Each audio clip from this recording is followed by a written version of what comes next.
Início de semana bom é esse aqui no nosso Você Bonita. Sabe por quê? A gente vai conversar agora com o Dr. Roberto Navarro, que é nutrólogo e hoje vai falar da dieta anti-barriga. Tem coisa melhor? Seja bem-vindo, doutor. Tudo bem? Boa tarde. Tudo. Prazer em recebê-lo. Olha, doutor Roberto Navarro veio ao programa, tem uns 15 dias mais ou menos, né? Foi no feriado. E foi um sucesso. Aliás, ele explica muito bem isso que é bacana. Então, ele sugeriu a gente passar para o pessoal aí de casa como manter a dieta anti-barriga, que é o que a gente precisa. Homens e mulheres precisam disso, né, doutor? É verdade. Por onde começamos, então? Onde é o início desse nosso papo anti-barriga? Vamos lá, porque é complexo esse tema, o metabolismo em si, que leva a pessoa a desenvolver a barriga com mais facilidade. É complexo, mas vamos tentar resumir aqui os principais pontos, tá? Tá bom. A gente chama esse quadro, onde a pessoa começa a engordar, ficar com a barriga grande, de síndrome metabólica, que é uma condição que predispõe a doenças cardíacas, ao diabetes, aumento da pressão arterial. E a própria síndrome metabólica predispõe a pessoa a ganhar mais peso ainda, ficar ainda com mais obesidade. Uma bola de neve. Uma bola de neve. Então, primeiro, acho que para ficar mais fácil, Carol, eu tenho que falar pelo menos de como o corpo funciona quando a gente come, o que ele faz com o alimento que a gente come, né? Para onde ele destina esse alimento. E depois a gente tem que utilizar essa energia que a gente comeu do alimento, né? A gente come, estoca o alimento, a energia do alimento, e depois a gente precisa utilizá-lo. Porque se a gente só estoca, provavelmente a gente vai só engordando. Entendi. Então o corpo, para evitar isso, nos dá o direito de também utilizar a reserva de gordura que a gente deposita no corpo. Então vamos lá, quando a gente come, a primeira coisa é haver absorção do alimento.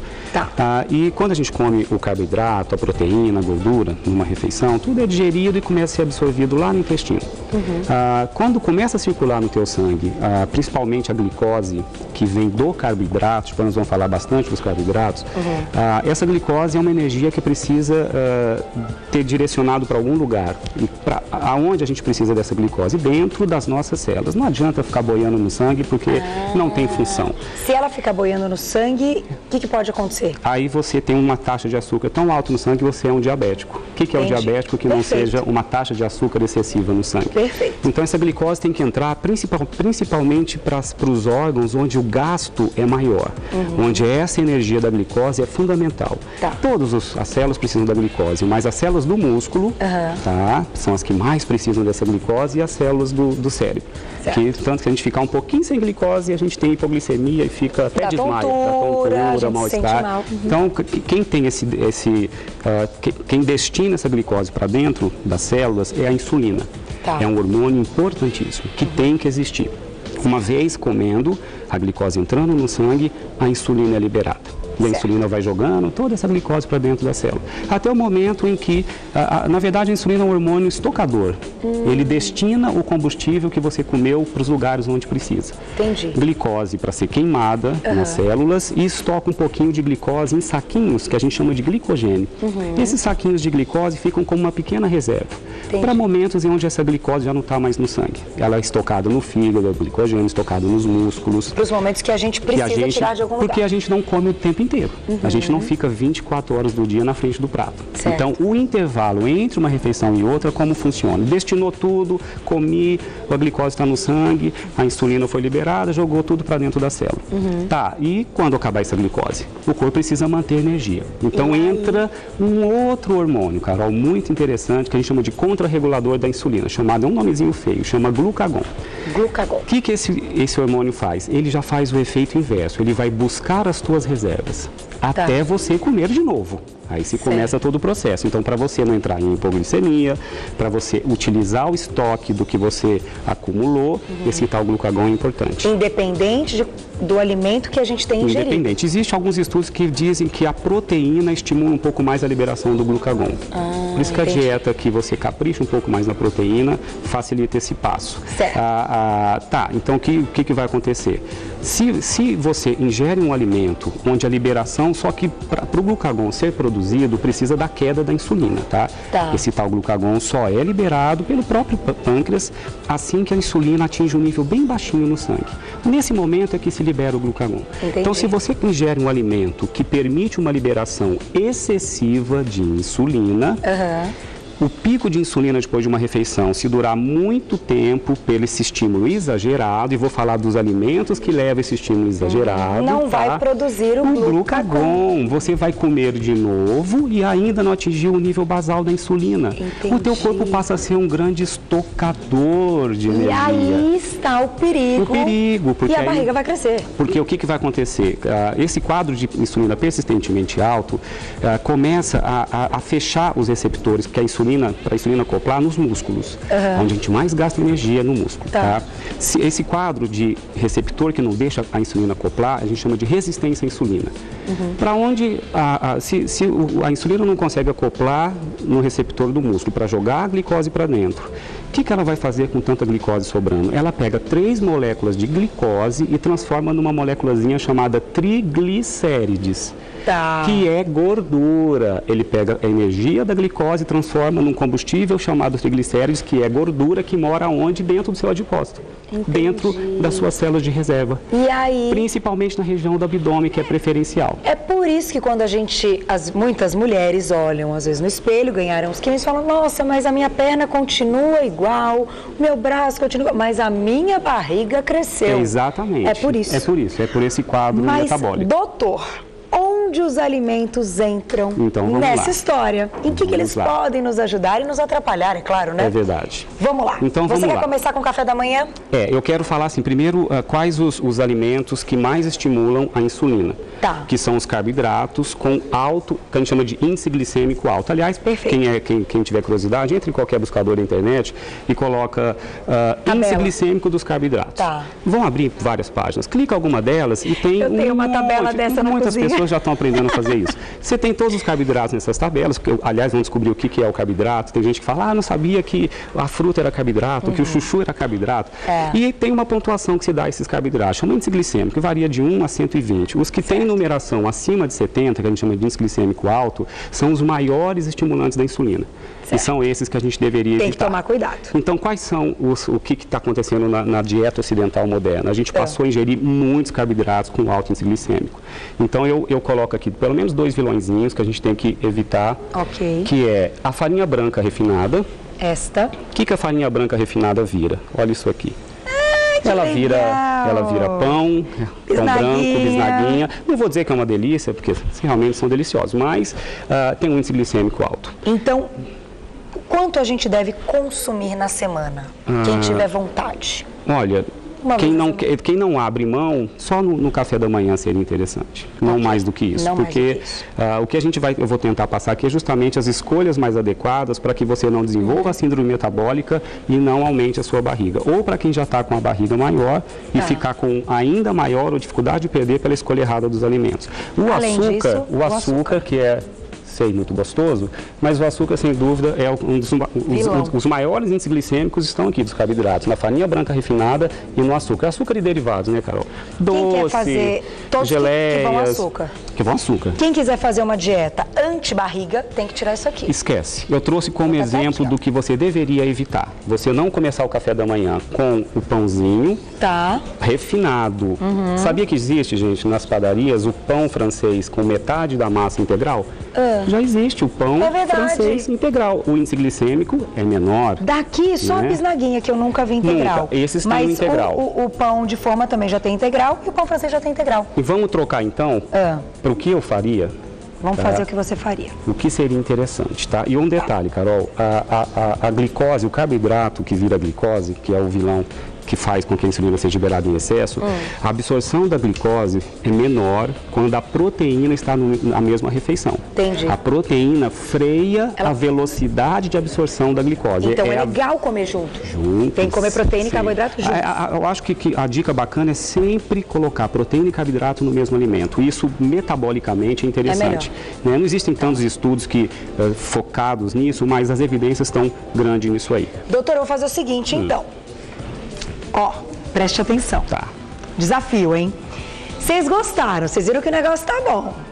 O doutor vai passar café da manhã, o lanchinho da manhã, o almoço, o lanchinho da tarde e o nosso jantar, como deve ser na dieta anti-barriga. Mas é daqui a pouquinho. Você me espera, doutor? Daqui a pouquinho eu volto, porque eu quero saber. O negócio é bom demais, anti-barriga é bom demais. Até daqui a pouco, doutor. Até daqui a pouco. Você que quer saber da nossa dieta anti-barriga, este é o momento. Vai mandando a sua dúvida, eu estou com vários e-mails, muitas mensagens no meu Twitter, porque o doutor Roberto Navarro está aqui para isso hoje, para tirar todas as nossas dúvidas.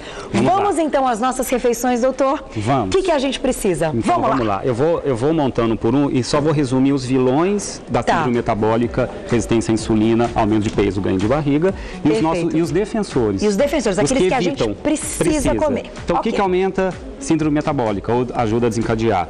Farinha branca refinada, açúcar, gordura trans, presente nos alimentos industrializados, bolos, biscoitos, bolachas, gordura saturada, presente na carne vermelha, presente nos embutidos, salame, presunto, mortadela e assim vai.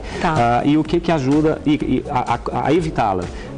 Carboidratos com índice glicêmico baixo, gordura boa, gordura poliinsaturada presente em peixes, oleaginosas, castanhas, nozes, linhaça, abacate, azeite, e antioxidantes, vitaminas C, E, zinco, selênio, que são os maiores protetores das células para não desencadear resistência à insulina. Então isso vai combater a gordura. Agora fica fácil que eu vou montando e comentando cada prato. Combinado. Vamos lá então. Então vamos lá. Café da manhã. Daqui a pouco eu vou ler as dúvidas, hein? Café da manhã poderia ser o pão branco com a manteiga e o queijo amarelo? Tudo bem, mas...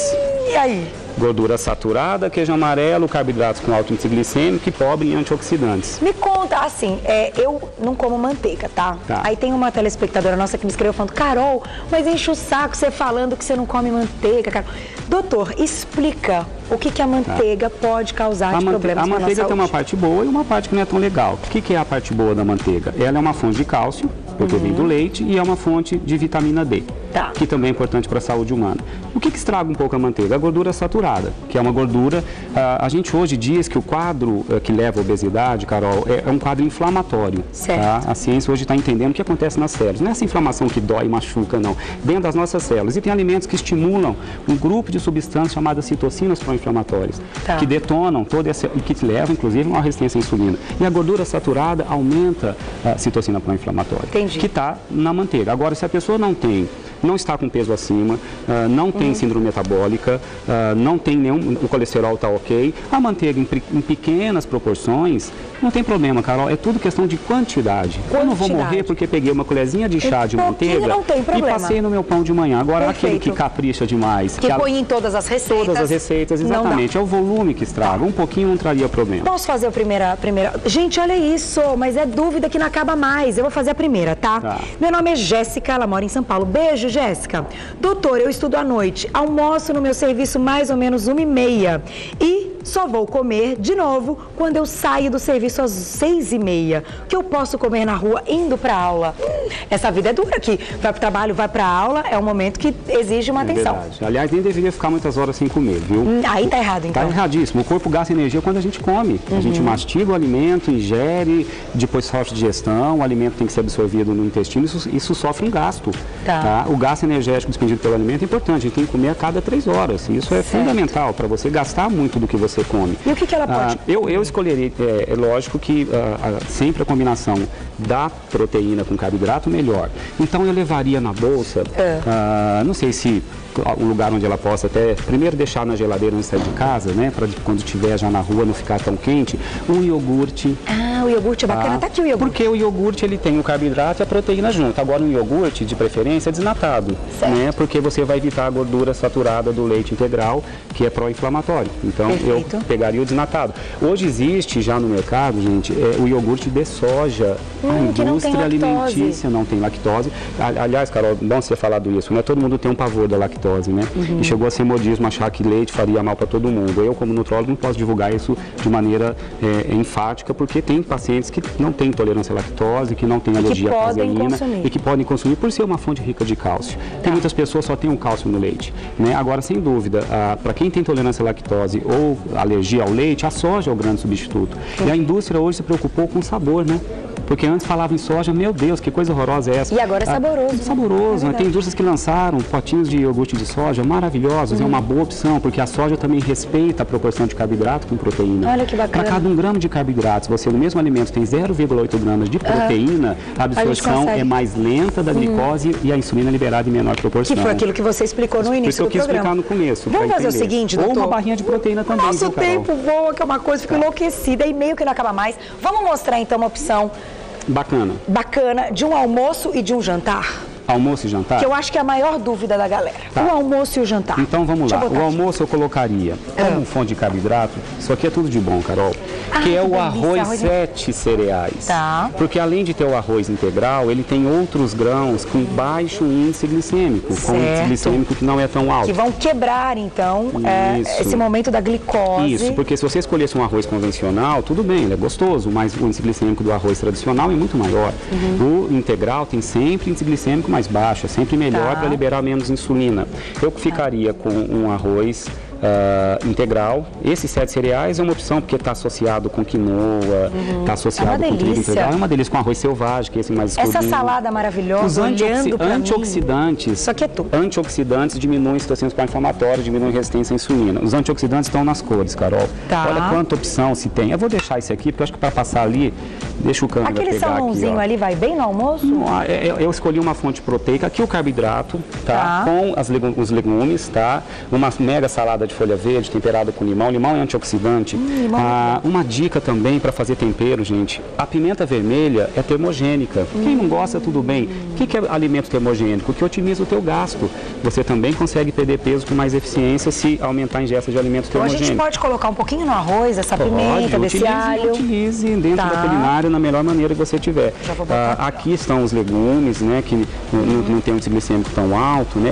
Eu sempre capricho nas cores, Carol. Eu sempre coloco amarelo, coloco verde, o roxo, o vermelho. Aqui é o pepino, a abobrinha, o chuchu, a berinjela. Quanto mais a gente tiver essa variedade, melhor. Porque é rico em antioxidante. Perfeito. O que mais que tem antioxidante? Vamos pegar aqui um bom óleo. Eu peguei o azeite. Para a gente temperar essa salada. O azeite extra virgem, tá, gente? O azeite é fonte de vitamina E. O azeite é fonte de gordura poliinsaturada que diminui a citocina pró-inflamatória. É uma escolha fantástica. Ou se quiser variar, use um pouquinho. Tempere a salada, experimente. Talvez vocês vão gostar muito. Com um pouquinho de óleo de coco. Óleo de coco. Doutor, você volta para falar do óleo de coco também? Falarei com o maior prazer. Gente, vocês não sabem. O que o tempo passou rápido hoje, doutor. O Mar acabou de me avisar. Faltam 30 segundos para acabar o programa.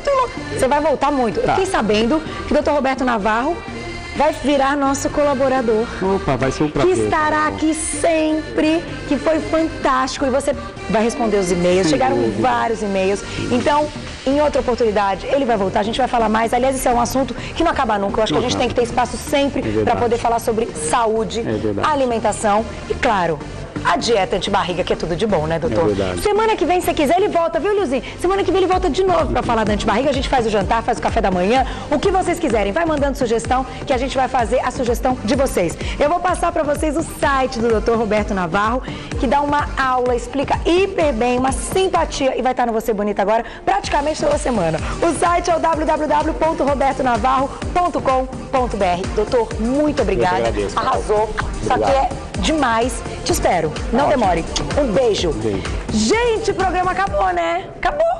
Olha como passou muito rápido. Seguinte, hoje eu só posso agradecer a nossa audiência. Simplesmente bombamos. O programa foi sensacional. Eu disse, eu prometi pra vocês no início que a gente ia pegar as melhores pautas que vocês pediram e íamos colocar todas no programa de hoje. Mas não acaba por aí, não. Amanhã tem mais. Te espero 12:30 com muito mais Você Bonita. Um beijo. Fica agora com TV Culinária e até amanhã.